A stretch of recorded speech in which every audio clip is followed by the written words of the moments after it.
I've been involved with JobNet for about 4 years, and it's improved every time the program runs. One of the key things you're going to get is a lot of really good information, but it's useless unless you action it. And you're going to be sitting there nodding your heads for a large proportion of this whole program. And one of the challenges with people who are unemployed, in my experience, is there's not enough action. There's a lot of kind of agreeing, but not enough action. So I just give you that bit of advice to sort of self-check and just make sure, what am I actually doing here? How much of it am I actually doing? How much am I actually actioning the advice I've been given? Because there's some really, really good stuff that I'm absolutely sure will get you a job, or at least give you a fantastic chance of getting a job. So the more action you put in, the better.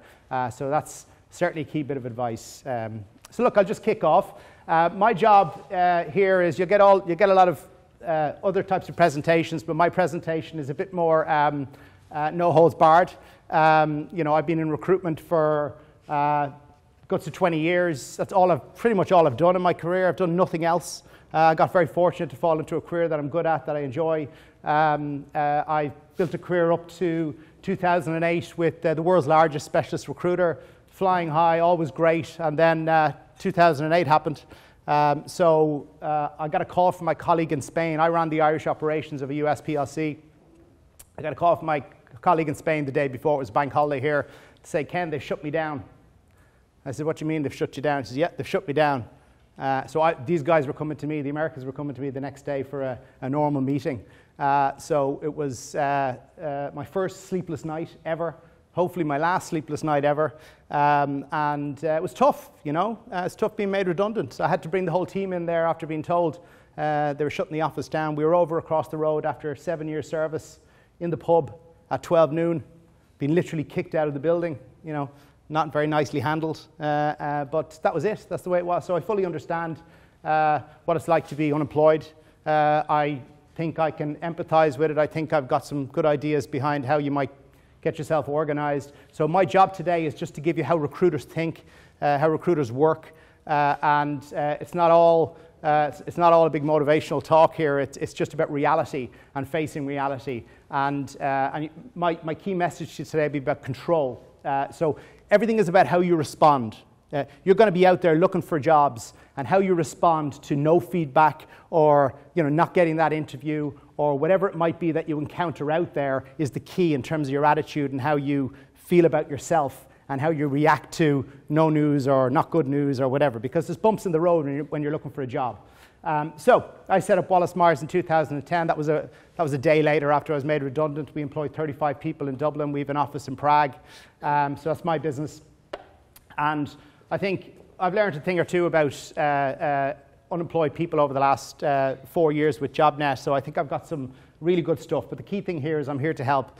So after this, if anyone wants to drop me an email, connect with me on LinkedIn. If you have any specific questions, look, I'm all ears. I want to help if I can. So let me kick off. There's two types of recruiters these days. There are agency recruiters, which is people like me or people that work in my organization or other organizations, and they come in all shapes and sizes. I'll be going into the sort of types of people that are there. And then there are in-house recruiters, which is a much more recent phenomenon, where multinationals or large businesses typically they'd hire recruiters internally who recruit for people. They act different, they do different things, but I want to give you an insight into them, and also how we interact with the in-house recruiters or the businesses. So just maybe a show of hands just to understand, or not even a show of hands, just to understand, who here has had a bad experience with a recruitment agency? So half the room. Can anybody tell me of those hands, maybe just stick the hands up, what was bad about that experience? Yeah. They cancelled the interview the day before at 7 o'clock in the evening. They cancelled the interview, so they had an interview arranged for you, and they already arranged. Yeah. I'd done the dummy run out, and then I got a call at 7 o'clock that evening. Sorry, Yeah. it's not going. Sorry, it's not going. Yeah. How did that make you feel? Awful. So there was literally half the room put their hand up there. Now, don't come and attack me, by the way. We're not all the same, right? But the point is, and I'm going to continue this theme the whole way through, there's going to be stuff that happens to you with companies, with agencies, and don't tar everyone with the same brush, and how you respond to that is the critical element here. And if you keep your head up the whole way through, regardless, not to say you don't address things, you'll be better off for it.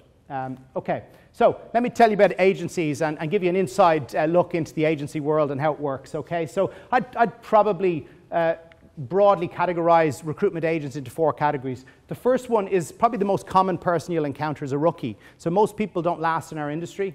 It's a really tough job. It's a very stressful job.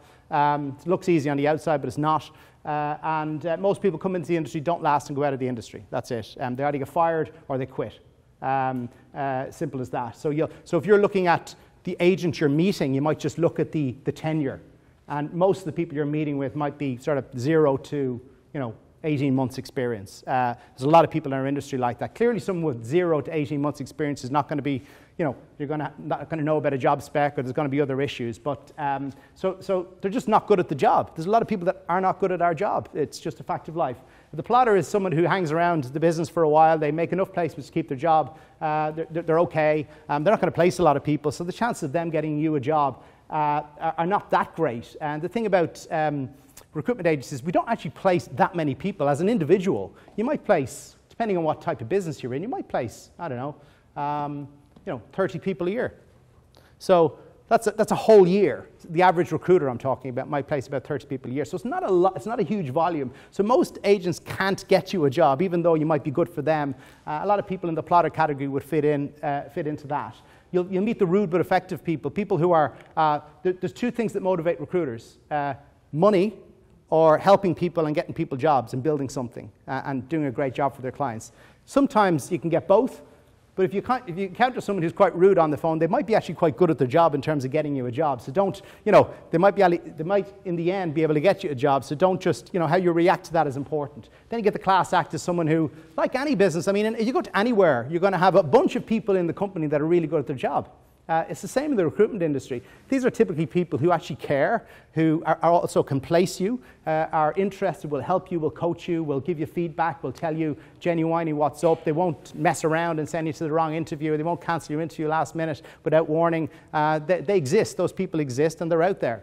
But really, how recruitment works, this is very clear. So the only revenue, it's a business, so the only revenue that comes into a recruitment company is from a placement or placements. So if you're not making money as a recruiter, you're costing money. If you're costing money in a business, that's a problem. If you're costing money, so you're either making placements and you're successful, or you're not making placements and you're fired. That's simple. Or you quit. So it just doesn't work any other way. So this is really important for you to know. This has nothing to do with you. This is how it works out there. People don't get paid for giving you general career advice. You say, why? Like, why doesn't, give me some tips, give me some info. Why am I not getting more help from people? They don't get paid to do that. Some people will do it anyway, but they don't get paid to do it. They get paid to get people jobs. They don't get paid to speak with people who are unsuitable for roles. That's particularly strong. You say, look, I'm interested in getting into a new area. I'm interested in sort of getting into something different. A recruitment agent can't really help you with that, the vast majority, because they're getting paid to hire someone who's perfect for a job. A company's coming to them and saying, I'm going to pay you a nice fee. Now I want something that's perfect for me. So they can't really help you change careers or get you into something different, recruitment agency. And they get a ton of applications, even in a hot market like this. But here's the deal. Here's the deal, and this is why your reaction is key. The worst recruiter on planet Earth, horrendous human being, right? The worst recruiter on planet Earth may have the best job for you.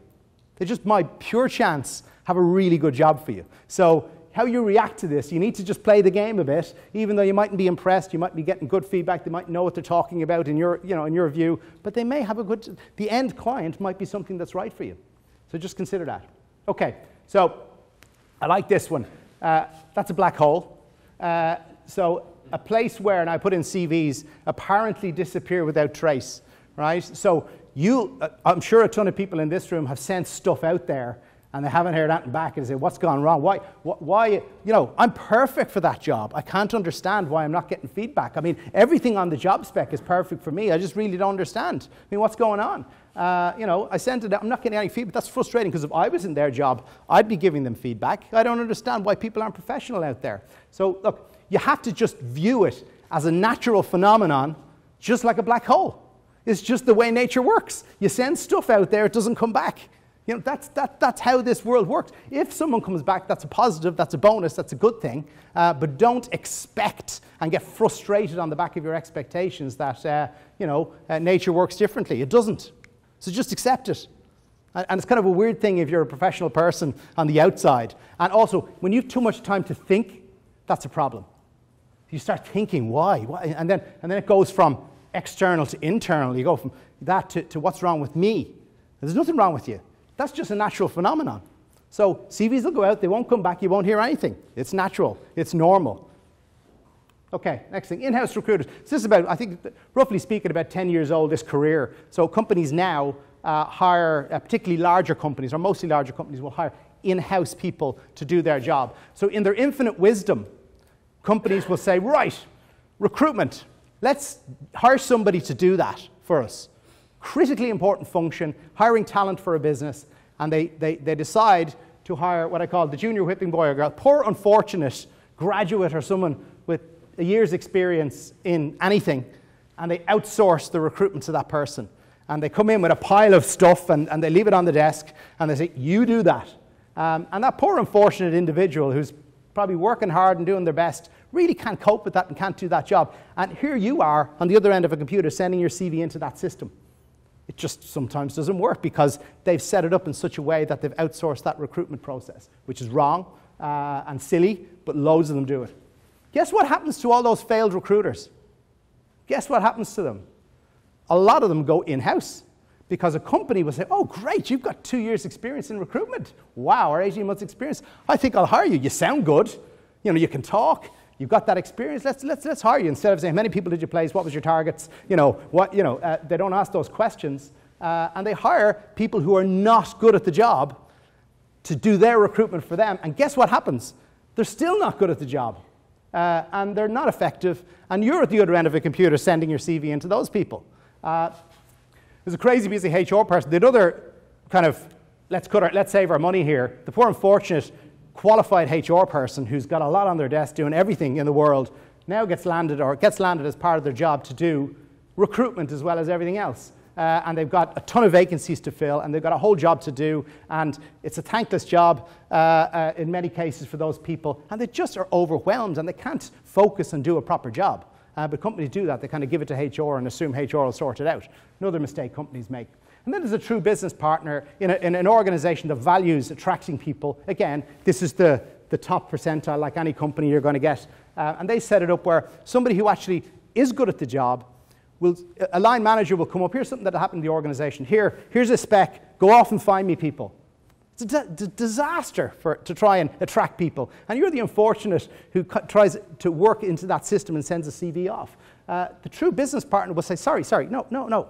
Tell me what you're looking for. Let me understand what you're looking for. Ask them a lot of good questions. Understand, hey, that salary is ridiculous you're proposing. You know, that experience you're looking for is crazy. You need to do X, Y, and Z. This is what you need to do. Let me handle this for you. And then they treat maybe an agency as a partner and they work with those people and they actually are good at their job. They challenge each person and they go off and they help you get a job. So that's that. So in that system, no feedback. They don't get it. You're looking for feedback. And you have the poor unfortunate junior emailing some director in the business saying, can I have feedback please for that candidate? They don't get it. They don't get it a lot of times. Even they might have an interest in getting it, they don't get it. They're afraid to ask because someone's 7 levels above them. Or it's just disorganized. They're all over the place. They've got so many things on that they can't do it. And they get a huge volume of CVs. And really what they just go down to the common denominator, which is the CV needs to be perfect for me to sort of send it off to somebody, and they operate on CV. But when you're sending direct to companies, sometimes they might be a little bit more flexible than an agency. So if someone hires me or my firm, we'll have to get it right, 100% right. It has to be perfect. Otherwise, it has to justify the fee. But sometimes when you go direct, there might be a degree of flexibility there because there's no fee involved. Now, it gets better, guys, before, I know this isn't happy stuff right at the moment, but it gets better. But I just want to be really candid, be real with you. And again, the theme is, this is just the way it is. It's nature. The wind blows, it rains, this stuff happens. But you can operate within the system and be effective. But how you operate and how you react is very much your own responsibility. This stuff just happens out there, okay? So agencies interaction. So we're then dealing with these recruiters or whoever it is on the flip side. And again, we're hired to do a fee-worthy job, so you're going to be extra picky. Again, the big question, and don't even ask yourself that question, why am I not suitable for that? I look perfect for it. It has to look perfect on paper to the company. To be honest, I prefer not to operate on paper at all. Any clients that listen to me, I'll say you're meeting people because you're hiring people. You've told me what you're looking for. I'm going to put 5 or 6 human beings in front of you because that's what you're hiring. And you're going to meet those people because I understand what you're looking for. And when you meet those people, you're going to bring 2 to 3 back for second interview and you're going to hire one. But the world of CV sends and bits of paper doesn't operate mostly like that. So if you're outside the box, if you're outside this little box that they said with the requirements, it's difficult to get in.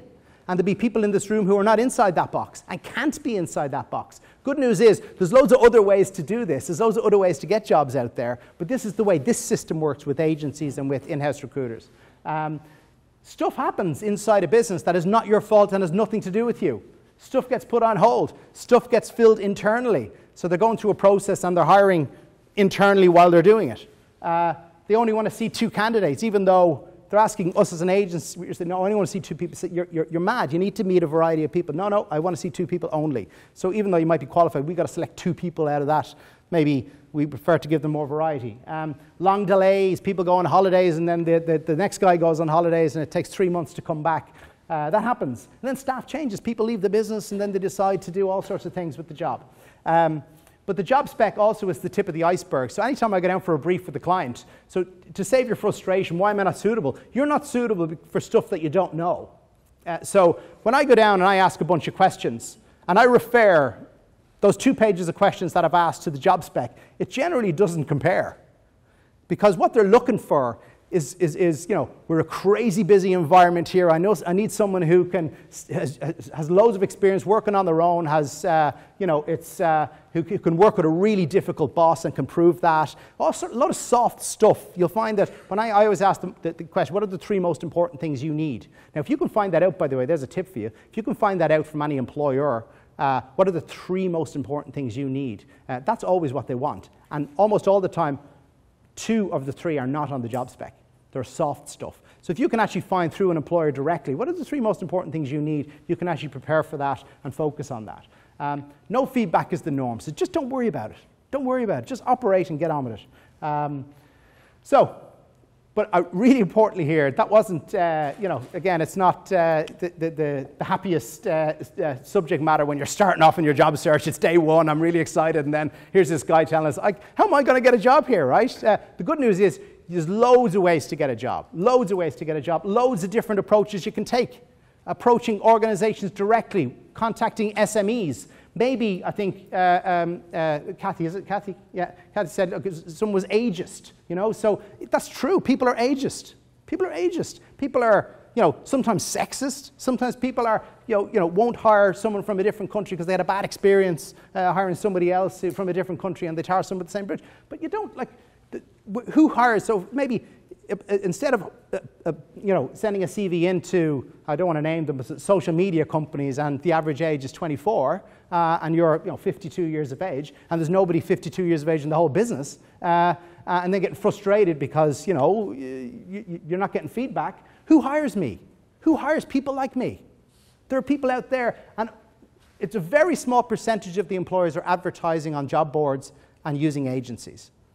All right? There's lots of other ways. There's lots of hidden vacancies. There's lots of SMEs. There's lots of things. So who hires me? It may not be this way. You might be running enthusiastically, as I like to call it, in the wrong direction. Sending out CVs, doing your CV up, sending it through this format, and that might be the format for you. It might be, but I'm just saying, as you go through this program, you're going to learn really cool ways other ways to get jobs. So here's the game plan. There are advantages with a recruiter. It can help working with a recruiter, and you can make the most of your agency interview. So I don't encourage, it's mandatory for any of my guys to go out and meet a client, because the amount of times I could be, like when I go in, say if I go down to a client visit to a gaming company like this, there's people I walk in, their baseball caps turned sideways, they're sitting on they're lying on 2 chairs and they're on the computer, and in comes this guy with a suit. Now if I Normally, I might be presentable if I'm going into a bank or somewhere like that, a professional services organization. But if I don't know that, and I'm sending really good people down to an interview, and those people are not getting the job, I'm going to be very frustrated, and I can't understand why. But then when I go down and I see all the rest of the people around the place, I totally understand why. Just don't dress like that. Don't act like that, you know. So that's not what they hire. So culture fit is all important, and a recruiter who's met their client and has a good relationship with their client will understand exactly what sort of culture is right and what you have to do. And the manager too, what they like. People hire themselves a lot of the time. So what does the manager like? What sort of person? What sort of background? Offer unexpected opportunities, not this role. And I think that's a network issue. So you might go in for one job, you might meet somebody and you don't get it or you're not suitable, whatever, but you get remembered because you've made an impression and they like you for another job because they're in that space and that's what they do all day. General preparation you'd never get by going direct. So there's a huge advantage by getting a good bit of prep from somebody who wants to get you the job. You're in with a chance of getting the job. So really, someone's going to prep you and try and help you and give some insights from their experience, what to do, what not to do. That's an advantage over going in cold into a company. More money for you. So look, how agencies work, I mean, to be honest, it's not that relevant, but it's important that you know. The higher the basic salary that you get, the higher the fee the agency gets. I don't think that motivates many recruiters, but it is a fact. It's in their interest to get you more money and get you a higher basic salary.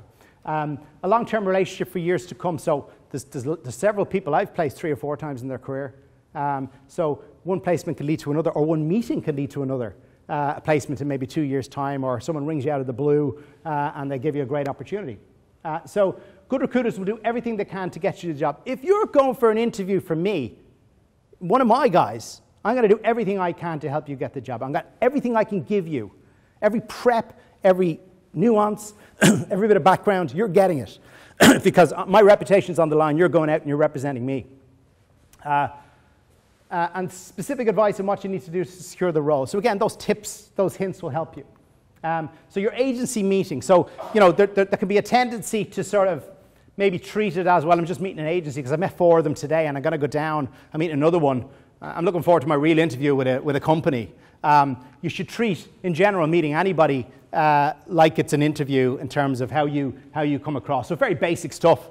But if you're not doing these basic things, I think it's important that I put them up here. So, you know, firm handshake, eye contact, and maybe ask in here, just maybe get feedback if you're doing all of these. Arrive early, nice white shirt, full suit, but not if you're going to a gaming company or a tech company, clearly. So you need to know your audience. You know, shave, hairbrush, no jewelry, no smoking, plain tie, weather talk. Weather talk, here's a good one. So, I mean, weather talk can get you a job. So, you know, there's 2 people that look the same, sound the same, and you're the person that said, how are you? Nice building, something genuine. How's the, you know, how busy are you? What's going on? I had a look on your website about this. Are you growing? Have you just moved in here? What's that? Brilliant. That sounds like a great story. I was very interested to see on this or that. You know, and then at the end, we really appreciate the opportunity. Just want to say thanks a lot. It was great. It was actually nice to be here. It's a lovely environment. Seems like a nice place to work. That's weather talk. But you know what? It's you. People will hire you, but they're not hiring a CV. It's your opportunity when you're in an interview to connect as you. And you don't have to be, you know, Mr. or Miss sort of fantastic salesperson. You just make conversation. And that can be the difference. Get a second opinion when you're going out. So you're thinking about going out with the novelty tie you got 2 years ago for Christmas. Maybe get a second opinion before you go out there, right? So key is impress here. Keep on message. So you're there. You need to stay focused because, honestly, I'm judging you as a recruiter. I'm judging you. I have to judge you. That's my job to hire me. I'm putting my reputation on the line and putting you forward. So keep on message. Make sure you're impressing. You might go in and the person you're meeting is terrible. You don't know what you're talking about. I'm here for an interview, a senior job in XYZ, and this person doesn't. It's really frustrating for me. You don't know what you're talking about. Look at the state of these offices. There's foam coming out of the chairs. This is a disaster. What am I doing here? You may be thinking that, but you've got to put your game face on, right? It doesn't matter. The worst recruiter might have the best job for you. Don't forget that. So your attitude and how you respond and how you act is very important. Listen. That's a really important thing. Agencies and recruiters can actually give you really good advice, but you have to be open to it. Like a lot of people in this room, when you're going through and you're getting one-to-one coaching, or, you know, they'll get you listen and take it on board. It might hit your ego a bit sometimes, but so what? You're all here to try to get a great career and get a great job, and there's something out there for you. So you might as well maximize your chances and just bury the ego a little bit and take a bit of advice on board. Take it as gospel. Well, you know, if someone's 3 months in the job and they don't know what they're talking, you have to sort of know who's talking to you. But for the most part, if someone's experienced and they're giving you advice, take it on board, or ask for it and seek it out. And take a punch for the sake of winning the fight. You know. So will I put my reputation on the line for this candidate? That's certainly what I'm thinking. Every time I go out, I could lose a relationship. Maybe I'm only dealing with this client for the first time or the second time. And I need to make an impression, so I really need to be sure. Am I going to put my reputation on the line? That's why impressing and a good first impression are really important. So, my advice, okay, LinkedIn. Okay, so anybody, has everybody got a full, hands up who's got a full LinkedIn profile here? So 3/4 of people, right? So everybody has to have it. I don't care what you do, you have to have that. So you need to do that. So what do you think are good things that you can put on your LinkedIn profile that will attract recruiters? Maybe somebody could interact with me there, put their hand up. Yeah. Keywords tied directly to job specs that you're taking. Keywords, really good point. So I'm looking for XYZ job, and there's a load of words that pertain to that job. So let me get those words on my profile, because what happens is you go online like it's a Google search and you type in, if you're a recruiter, in-house or agency, and you type in whatever it might be, specific thing, broad things, accountant, financial reporting, ACCA. You know, that's how people are searching on LinkedIn for people. So if you don't come up on word searches that are related to every word that relates to your job is not on there, you should do that, because that's how they'll find you. Really good point. Okay, so no connections, no groups. It's going to be very hard for you to be found, right? So you want to connect to as many people as you can. Keywords, really good point. Status. I mean, people say, well, I don't know if I should put up on my seeking employment. Absolutely put up on seeking employment. Why don't you do that, you know? Because, you know, sometimes it's much easier to place someone who's immediately available or is looking for a job right now than to go through the rigmarole. The client might say, I need someone yesterday. So the person who's seeking employment, who's immediately available, is the better person for the job. So no harm in saying that. Just say seeking employment, seeking my next opportunity. It should reflect, so definitely have a photo, a professional photo. A lot of people don't have photos, but have a photo. CV, it should reflect what you're looking to do. So some people here will be looking to change careers, or maybe they're made redundant from a business, they were doing something 30 years and they're looking to change. So, you know, if you're going to be found for stuff that you used to do and you've no interest in, what's the point in that? You know, you should be putting stuff on there that you're interested in doing. And profile based on what you want. So here's the most painful thing. Painful thing is, I, as a recruiter, have a job for you. You're looking for a job, but I don't know who you are. You're screaming silently, give me a job, give me a job, give me a job. You know, but I can't find you. I don't know who you are because you're not doing this stuff right. Do this stuff right. Get found. Be visible. Why don't you do that? And I'm telling you, I've said this a couple of times, and I know at the end of a long process, people still don't do it. I don't know what to say to that, you know? You don't want a job. That's all I can say to that. You have to do this stuff. And obviously it's got to be specific to your industry, etc. Okay, so advice. So I like this one because this is what happens. This is the whole theme of this thing. So you devolve when you have loads of time to think. You're not doing much action, so you're not doing lots of stuff. So you're thinking about the one interview you didn't get. You're thinking about why the agent hasn't come back to you. You're thinking about all these things. And what happens when that happens a few times and you're not doing a lot of things is that goes into your mind, and you go from who were you when you were on fire in your job? Your posture was good. You were confident. You felt good about yourself. That's who you should be. And what happens is when you're out there.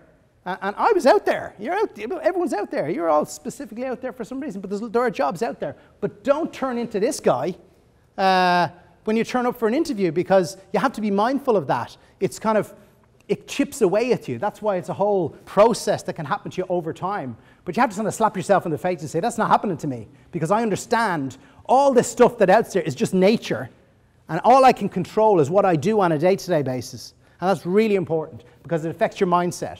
It's only a job. It's only a job. I know you desperately want a job, but don't be desperate. I'm not. Who here wants to hire a desperate person? You can smell desperation from people sometimes. It's not good. Desperate people don't get jobs. So how do you counter that when you are desperate for a job? I need a job. What do? I'll tell you what you do. You just think it's only a job. I'm going to be professional. I'm going to think myself, mindset-wise. I'm going to get back to where I was when I was gainfully employed and I was good at my job. And I'm going to turn up to this interview. I'm going to do my best. I'm going to do some research. And I'm going to tell them I really want it. And I do really want it. I'm going to be cool about it. You've got to kiss a lot of frogs. You've got to do a lot of things. How many things are you doing on a weekly basis? What's your plan? How many things am I actually doing? How many, people am I speaking to? How many have I updated my LinkedIn profile this week? Lots of things. How many cups of coffee have I had with people? How many, applications have I sent? You need to do things. The more things you do, the better chance you have of getting a job. Get candid feedback, really important. Listen to what people are saying in this. You're going to get some brilliant advice, and it's going to help you. Relevant experience front and center. So again, I think it's really important that some people here might have different experience that you get. People skim through CVs in-house particularly, or if they've got a volume of things. So just try and get the really important stuff for each job front and center so people can see it, not three pages beneath. And then a square peg on paper. There'll be people here, I'm telling you, that don't fit into you're not the paper person. That's fine. Understand that. Don't be disappointed. If you're not the person who gets a job on paper, get out and find a way to meet people. And there's loads of ways you can do that, by the way. You can meet people. You're a human being. People are hiring human beings. You just need to get out of this paper stuff. Find a way to meet people. And so if you're a square peg for whatever reason, just go and find people and meet people. So little bits of advice. Recruiters can't help you change careers. So going to recruiters for a different career is not a good idea. Going to companies or going to individuals or hiring managers that are people you know. The best way, if anyone's here looking to change careers or do something different, is find someone you know who knows you that can recommend you, and that's the way you get in, because you say, hey, Bob's great. I know Bob's experience. He's very good, and he'd be good at that job. That's the way to change careers. Don't tar with the same brush. As I said, you'll have good experiences, bad experience. It's nature. It's irrelevant. You just stay focused. Accept the system. It's a hot market. There's loads of jobs out there. That's the good news. I was here, 4 years ago or 5 years ago. I don't know how long it was. But, that was a difficult conversation. That was a very difficult conversation because there were not a lot of jobs. But there's loads of jobs now. That's the good news. It's a great time to be unemployed. A great time. It's a great opportunity. Somebody out there is going to hire you for a great job that you're going to really enjoy. It's exciting. I'd be excited about it. Even though it's daunting, and I know what that feels like. So, know what you want or pick a spot. So again, this is probably one of the 3 key bits of advice I'd give to anybody who's unemployed. I'm kind of open to opportunities, I'm open to see what you got. There's a few things I could be interested in. If you're that person, don't be that person. Pick a spot. Nobody wants to hire somebody who's kind of, I'll go in, I'll do the job. You need to, if the person that gets the interview says, I want to be here, this is why I want to be here, this is my skill set for this job, I'm actually interested in being here because this is what I want to do. So you've got to get focused. Even if you are that person who doesn't know what you want to do, you've got to find and pick a couple of spots. Really important. That's a major mistake people make. And there's other avenues. Your network and SMEs, as I said, there's loads of other ways to get a job. SMEs account for 99.7% of all enterprises in Ireland and employ more than 70% of people working in the private sector. Now, a whole ton of them are not on job boards, are not using agencies, or, so who are they? How do I find them? Would they hire me? Yes is the answer in many cases. So look at other avenues. All right, that's my ramble over. So, any questions? I think you have to stay on the radar, and you may not be on the radar because you're right. It depends on the person in the agency, but I'd be very subtle about it. I'd just say, kind of smiley face, just keeping on your radar. Don't need a response to this email, but you know where I am, you know what I'm doing. Still keen on roles. Noticed you had X, Y, and Z on your website. I'd be interested in that too if you felt I was suitable. That'll do. But I think, rather than ringing them all the time and harassing them and people then having to screen your calls. Gee, here's this head case again ringing me. You can become toxic nearly if it could look like that's an attitude problem as opposed to somebody who's just, listen, I'm on the radar, I'm there. So I'd probably subtly drop them an email if you've met them.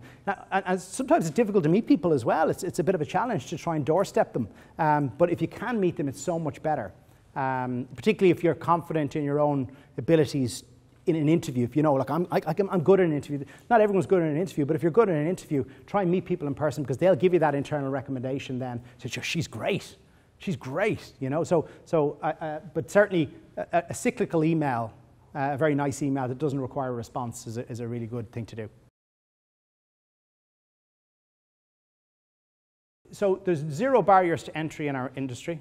So anybody could set up, you know, technically someone who isn't human could set up an agency. There's a real swathe of different types, spots, stripes, you name it. So there's no qualification required whatsoever to get into our industry, none, or to set up a business. And what happens with a lot of local agencies is that somebody decides to set up a business and then the person in that business sets up a business and kind of, it's kind of like Gremlins, I don't know if you ever saw that movie, they just sprout up all over the place. And effectively, you've just got people who are no better than, you're only as good as the person that trains you in.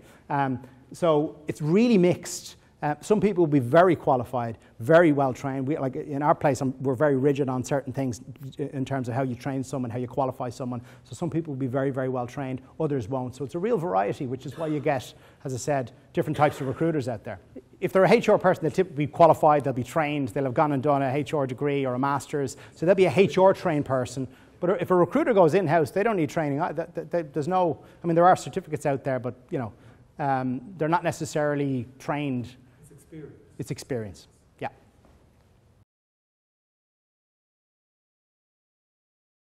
People like industry experience. So I'd try and pick something that an industry I've worked in, and I'd start there. So people hire things closest to them. So if I had an accountant from Tesco, and he or she were looking for a move, the first person I'd ring is a retailer, a grocery retailer, because the grocery retailer is most likely to hire a Tesco accountant like Dunstores or someone like that, right? So they're going to be interested in hearing from me. But if I say I've got someone an accountant from a bank, you know, that's nice, but I'm not that interested. So I would, my tip would be your industry-specific experience. Cut out a chunk and then restart. Like if you go online, like the ISME is the Irish Small to Medium-Sized Enterprise. You've got the what's the Small Firms Association, and then there's industry groups as well. Most industries have some sort of association, pharmaceutical society or whatever. You'll find an association for an industry. You might be able to go that way. But well, enterprise is useful, absolutely. But what I do is I'd focus on industry would be my tip. Enterprise Ireland is great, yeah, because Enterprise Ireland typically will have funded organisations and they're in growth mode. Venture capital funded organisations, they have money, so they're hiring. So businesses that have money or have funding tend to be hiring. So that they're good places to look to. So there's a few different avenues, you know. But I'd certainly, my tip would be industry, work on the industry experience, and that's what people will listen much quicker.